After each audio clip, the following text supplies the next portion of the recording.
আসসালামু আলাইকুম। সংবাদে আপনাদের সবাইকে স্বাগত জানাচ্ছি। আমি ফিরোজ তোহা। শুরুতেই আরবে কেবলস সংবাদ শিরোনাম। বাংলাদেশের সর্বশেষ গুরুত্বপূর্ণ আপডেট সংবাদে আপনাকে স্বাগত। শুরুতে সংবাদ শিরোনাম, পরে বিস্তারিত। প্রথমে জানাবো, ডিসেম্বরের প্রথমার্ধে নির্বাচনের তফসিল ঘোষণা, বললেন ইসি সানাউল্লাহ। ডিসেম্বরের প্রথমার্ধে নির্বাচনের তফসিল ঘোষণা করা হবে বলে জানিয়েছেন নির্বাচন কমিশনার ব্রিগেডিয়ার জেনারেল অবসরপ্রাপ্ত আবুল ফজল মোহাম্মদ সানাউল্লাহ। আজ সন্ধ্যায় সাংবাদিকদের এই তথ্য জানান তিনি। এরপর জানাবো, নির্বাচনের তফসিল ঘোষণা হলেই দেশে ফিরবেন তারেক রহমান, বললেন হুমায়ুন কবির। নির্বাচনের তফসিল ঘোষণা হলেই দেশে আসবেন বিএনপির ভারপ্রাপ্ত চেয়ারম্যান তারেক রহমান। চ্যানেল 24-কে এই কথা জানিয়েছে তার পররাষ্ট্র বিষয়ক উপদেষ্টা হুমায়ুন কবির। ইঙ্গিত দেন, আগামী নির্বাচনে তারেক রহমান প্রার্থী হতে পারেন একাধিক আসনে। এদিকে আওয়ামী লীগ নেতাকর্মীদের গেরিলা প্রশিক্ষণ, বিচারকের সামনে যা বললেন মেজর সাদিকের স্ত্রী। কার্যক্রম নিষিদ্ধ আওয়ামী লীগের নেতাকর্মীদের গেরিলা প্রশিক্ষণের ঘটনা অভিযুক্ত মেজর সাদিকের স্ত্রী সুমাইয়া জাফরিন আদালতে দাবি করেছেন আগে থেকেই সেখানে সব আয়োজন করা ছিল তিনি এবং তার স্বামী কিছু সময়ের জন্য সেখানে গিয়েছিলেন মাত্র। তাদেরকে একটি পক্ষ ফাঁসাচ্ছে। এদিকে বাজার সিন্ডিকেট নির্মূল করা হয়েছে বললেন বাণিজ্য উপদেষ্টা। বাজার সিন্ডিকেট সম্পূর্ণ নির্মূল করা হয়েছে বলে জানিয়েছেন বাণিজ্য উপদেষ্টা শেখ বশির উদ্দিন। আজ বিকেলে সচিবালয়ে তথ্য জানান তিনি। বাণিজ্য উপদেষ্টা বলেছেন, প্রস্তাবিত সংস্কারসমূহ স্বল্প সময়ের শতভাগ বাস্তবায়ন করা না গেলেও উপযুক্ত রোডম্যাপ নিশ্চিত করার চেষ্টা চলছে। এবং সর্বশেষ জানাবো, যুক্তরাষ্ট্রের 50% শুল্ক আরোপের প্রতিক্রিয়ায় যা বলল ভারত। রাশিয়া থেকে তেল কেনার শাস্তি হিসেবে ভারতের উপর আরও 25% আমদানি শুল্ক আরোপের ঘোষণা দিয়েছে যুক্তরাষ্ট্রের প্রেসিডেন্ট ডোনাল্ড ট্রাম্প। নতুন এই সিদ্ধান্তে ভারতীয় পণ্যের উপর মোট শুল্কের হার দাঁড়ালো 50%। তবে ট্রাম্পের এই ঘোষণায় তীব্র প্রতিক্রিয়া জানিয়েছে ভারত। প্রিয় দর্শক, এতক্ষণ শুনছিলেন সংবাদ শিরোনাম, এবারে বিস্তারিত।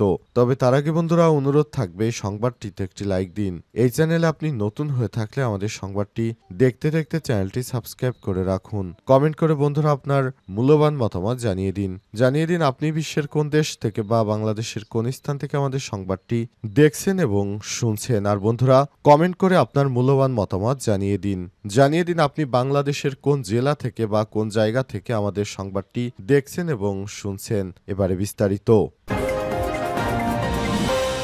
ডিসেম্বরের প্রথমার্ধে নির্বাচনের তফসিল, বললেন ইসি সানাউল্লাহ। ডিসেম্বরের প্রথমার্ধে নির্বাচনের তফসিল ঘোষণা করা হবে বলে জানিয়েছে নির্বাচন কমিশনার ব্রিগেডিয়ার জেনারেল অবসরপ্রাপ্ত আবুল ফজল মোহাম্মদ সানাউল্লাহ। আর সন্ধ্যায় সাংবাদিকদের এই তথ্য জানান তিনি। আবুল ফজল মোহাম্মদ সানাউল্লাহ জানান, আগামী 31 অক্টোবর পর্যন্ত যারা ভোটার হবেন তারা আগামী নির্বাচনে ভোট দিতে পারবেন। তিনি আরও জানান, পোস্টাল ব্যালটে ভোট দেবেন প্রবাসী ভোটাররা। প্রবাসী ভোটারদেরকে ভোট দিতে অনলাইনে রেজিস্ট্রেশন করতে হবে। সেপ্টেম্বর মাস থেকে প্রবাসী ভোটারদের বিভিন্ন বিষয়ে অবহিত করা হবে বলেও জানান এই নির্বাচন কমিশনার। তিনি জানান, যেভাবে ভোটারেরা আছে বিদেশে, তারা সেখান থেকে যেন বাংলাদেশে একটি নির্দিষ্ট দলকে ভোট দিতে পারেন সে ব্যাপারে বাংলাদেশ থেকে সর্বাত্মক প্রস্তুতি গ্রহণ করা হচ্ছে। অন্তর্বর্তীকালীন সরকারের প্রধান উপদেষ্টা প্রফেসর ডক্টর মোহাম্মদ ইউনূস যেভাবে বাংলাদেশটাকে এগিয়ে নিয়ে যাচ্ছেন সেটি সত্যি অনেক প্রশংসার দাবিদার।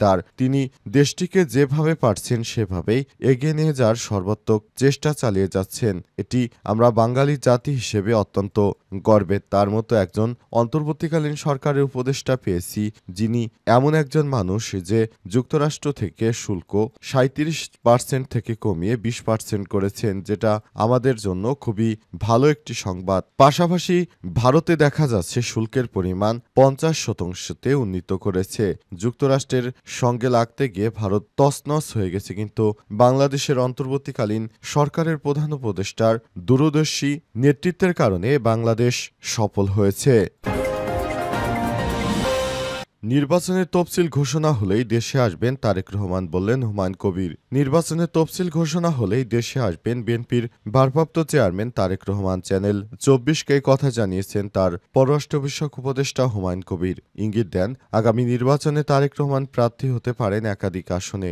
11-তে সেনা সমর্থিত তত্ত্বাবধায়ক সরকার আমলে গ্রেপ্তার করা হয় বিএনপির তৎকালীন সিনিয়র ভাইস চেয়ারম্যান তারেক রহমানকে। পরের বছর জামিন দিয়ে তাকে দেশ ছাড়তে বাধ্য করা হয়। পাড়ি দেন লন্ডনে সম্মেলনে শুরু হয় তারেক রহমানের নির্বাসিত জীবন। এরপর কেটে গেছে ১৭টি বছর। ৫ই আগস্ট অভ্যুত্থানের পর ১/১১ এবং আওয়ামী লীগের আমলে হওয়া সব মামলায় খালাস পেয়েছেন তারেক রহমান। এরপর থেকে অনেকেই প্রশ্ন করছেন, নতুন বাংলাদেশে কবে ফিরবেন তারেক রহমান? ফেব্রুয়ারিতে নির্বাচনের ঘোষণার পর আবারও সামনে এসেছে সেই প্রশ্ন। সুনির্দিষ্ট দিনক্ষণ উল্লেখ না করলেও এখন বিএনপির নেতাকর্মীরা বলার চেষ্টা করছেন তফসিল ঘোষণার পরে নাকি দেশে ফিরবেন তারেক। উনি আসবেন, কেননা ওনার নেতৃত্বেই তো বিএনপি নির্বাচনে যাবে। তিনি আমাদের প্রধানমন্ত্রী প্রার্থী, তিনি বাংলাদেশের পরবর্তী প্রধানমন্ত্রী। যদি জনগণ বিএনপিকে নির্বাচিত করে, এখানে কোনো যদি কিন্তু নাই। স্বামীর সঙ্গে ২০০৮ সালে লন্ডনে পাড়ি দেন জুবাইদা রহমান। সম্প্রতি শাশুড়ি খালেদা জিয়ার সঙ্গে দেশে ফিরে এসেছিলেন তিনি। আলোচনায় থাকা জুবাইদা রহমান সরাসরি রাজনীতিতে আসবেন কিনা তা খোলাসা না করলেও জনগণের সঙ্গেই কাজ করবেন বলে হুমায়ুন কবির নিশ্চিত করেছেন। আওয়ামী লীগ নেতাকর্মীদের গেরিলা প্রশিক্ষণ, বিচারকের সামনে যা বললেন মেজর সাদিকের স্ত্রী। কার্যক্রম নিষিদ্ধ হওয়া আওয়ামী লীগের নেতাকর্মীদের গেরিলা প্রশিক্ষণের ঘটনায় অভিযুক্ত মেজর সাদিকের স্ত্রী সোমায়া জাফরিন আদালতে দাবি করেছেন আগে থেকেই সেখানে সব আয়োজন করা ছিল। তিনি এবং তার স্বামী কিছু সময়ের জন্য সেখানে গিয়েছিলেন মাত্র।